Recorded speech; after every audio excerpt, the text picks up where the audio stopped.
wondering, first of all, do we still practice the 10 Commandments in the Old Testament? Yeah. Well, I hope you do. Well, the reason being is that the fourth commandment is to honor the Sabbath and to keep it holy. What do we practice as far as the Sabbath around here? Yeah. What do you guys practice as the Sabbath? Because here's what I know. These jokers work on Sundays. Bunch of sinners. They're violating the Sabbath. And every one of you goes out to lunch on Sunday and is served by someone working on Sunday. So, hell for everybody. But not Chick-fil-A, because they're the only ones going to heaven. They're the elect, predestined fast food. I don't have a firm answer on this, but I'll just attempt something because it is a little murky. I read something this year. I can't remember what it is, what I read, but about that of the 10 Commandments, the Sabbath is the one that Jesus was constantly. He was doing things on the Sabbath that were against what the Pharisees had, because they had built up these extra laws, these extra rules on the Sabbath. And Jesus said that man is not made for the Sabbath, but Sabbath for man.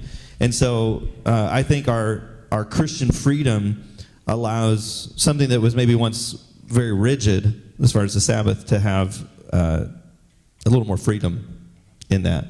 But I don't think you should murder anybody. That's my stance. That one stands. So yes, the 10 Commandments in Exodus were part of the Mosaic covenant between God and his chosen people of Israel. However, 9 of the 10 Commandments are repeated in the New Testament, with the Sabbath one being the one that is not repeated to us. And then I would also read Colossians chapter 2, verse 16, which says, "Therefore no one is to judge you in food and drink, or in respect to a festival, or a new moon, or a Sabbath day."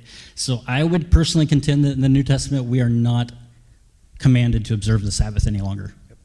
Our Sabbath rest is found in Christ now. Yeah. Now, if to practice Sabbath is a wise practice, God did it, which is the basis for it. So to take the day off weekly to be reminded that you're not God and the world will continue to spin if you don't work. That's why that was put in place. So that's a helpful thing to rest and be reminded of those things and have some recreation. That's what's happening when we are resting. So those principles of Sabbath are good, but to make them legalistic and it has to be this way on this day, you can't do these kinds of things. That's what the Pharisees did, that they were condemned for. And no part of our obedience to commands like that earns us favor with God. That's the difference.